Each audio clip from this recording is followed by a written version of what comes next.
ডিম দিয়ে ফুলকপি আলুর এই ভাজিটা খেতে যে কি পরিমাণ মজা, সকাল সকাল রুটি পরোটার সাথে তো একদম জমে যায়।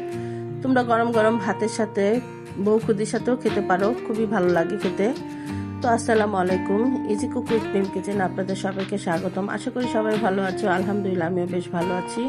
তো আজকে আমি রান্না করব ডিম দিয়ে ফুলকপি আলুর ভাজি। তো চলো দেখা যাক প্রথমে আমি কি করেছি। প্রথমে চুলাতে একটি কড়াই বসিয়ে দিয়েছি, এর মধ্যে পর্যাপ্ত পরিমাণ তেল দিয়ে দিলাম। তেলটা যখন গরম হয়ে গেছে তখন আমি এখানে 3টি ডিম নিয়ে নিয়েছি। ডিমটিকে একটু সামান্য পরিমাণ লবণ দিয়ে সুন্দর করে ফেটে নিয়েছি। ফেটে তেলটা গরম হয়ে গেলে তেলের মধ্যে আমি ডিমগুলো ছেড়ে দিব। ডিমটা সুন্দর করে আমি ভেজে নিব। একেবারে পুরোটা ঝুরি ঝুরি করে ভাজবো না, আমি একটু আস্তে আস্তে করে রেখে ভাজবো এটা। এই দেখো,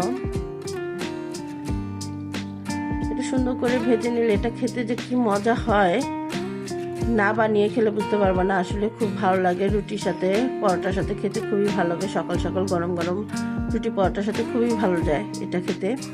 এই দেখো, আমি ডিমগুলো একদম খুব বেশি ঝুরি ঝুরি করি নাই, মোটামুটি একটু করে নিয়েছি, একটু বড় বড় করে ঝুরি করেছি। আমার ডিমগুলো ভাজা হয়ে গেছে, এগুলো আমি এখন তুলে রাখছি। দেখো, একই কড়াইতে আবার আমি বেশ কিছুটা তেল দিয়ে দিব। তেলটা গরম হয়ে গেলে এর মধ্যে আমি পেঁয়াজ কুচি দিয়ে দেবো 1 মুঠো। পেঁয়াজ কুচিটা দিয়ে আবার খুব সুন্দর করে আমি এটাকে নেড়ে চেড়ে নিব, একটু ব্রাউন কালার করে ভেজে নিব। এরপর এর মধ্যে আমি দিয়ে দিব সামান্য পরিমাণ আদা রসুন বাটা, একেবারেই সামান্য, খুব বেশি না। সামান্য পরিমাণ আদা রসুন বাটা দিয়ে এটাকে আমি তেলের সাথে খুব ভালো করে ভেজে নিব। তেলের সাথে আদা রসুনটা ভেজে নিলে এটার কাঁচা গন্ধটা তাড়াতাড়ি চলে যায়। এরপর আমি দিয়ে দিয়েছি লবণ। লবণটা দিলে যে আদা রসুনটা ছিটে সেটা ছিটবে না। এরপর আমি এক এক করে হলুদ গুঁড়ো, মরিচ গুঁড়ো, ধনিয়া গুঁড়ো দিয়ে দিব। দিয়ে এগুলো আবার সুন্দর করে আমি নেড়ে চেড়ে নিব।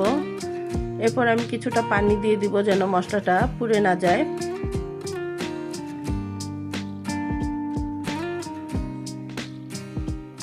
ভালো করে আমি মশলাটাকে কষিয়ে নিব। এভাবে একবার ভাজি করে খেয়ে দেখতে পারো। এভাবে ভাজিটা খেতে কিন্তু খুব ভালো লাগে। আমার মশলাটা সুন্দর মতো কষানো হয়ে গেছে। এর মধ্যে আমি দিয়ে দিচ্ছি টমেটো। 2টি টমেটো নিয়েছি আমি এখানে, কিউব করে কেটে নিয়েছি। কেটে এবার টমেটোগুলো আমি মশলার সাথে কষিয়ে নেব সুন্দর করে। এবার এই যে দেখো, আমি ফুলকপি আর আলুগুলো এভাবে ছোট ছোট করে কেটে নিয়েছি। এগুলো আমি সুন্দর করে দিয়ে দিচ্ছি। সবগুলো আমি ফুলকপি আলু দিয়ে দিব। দিয়ে এবার মশলার সাথে খুব ভালো করে মাখিয়ে নিব, মিশিয়ে নিব আর কি। এই যে এবার একটু ঢেকে দিচ্ছি যেন সবজিগুলো একটু মজে আসে। এই দেখো, সবজি থেকে বেশ ভালো পরিমাণে পানি বের হয়েছে। ভালো করে সুন্দর করে কষিয়ে নিব আমি এগুলো।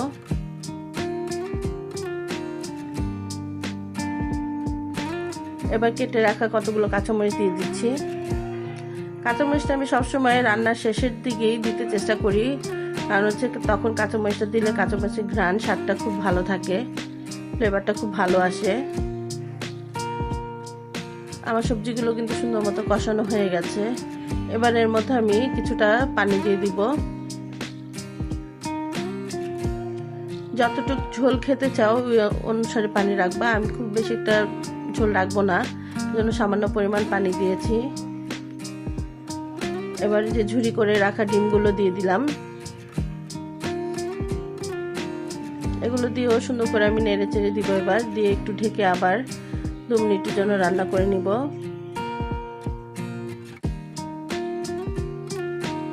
ঢাকনা তুলে দেখো, আমার তরকারিটা প্রায় কিন্তু হয়ে আসছে, ঝোলটা শুকিয়ে আসছে। এবার এর মধ্যে আমি বেশ কিছুটা ধনিয়া পাতা দিয়ে দিব। ধনিয়া পাতাটা দেওয়ার পরে আমার রান্নাটা কিন্তু কমপ্লিট হয়ে যাবে। দেখো, একদম কিন্তু রান্না কমপ্লিট হয়ে গেছে। এটা খেতে হয়েছিল খুবই মজা।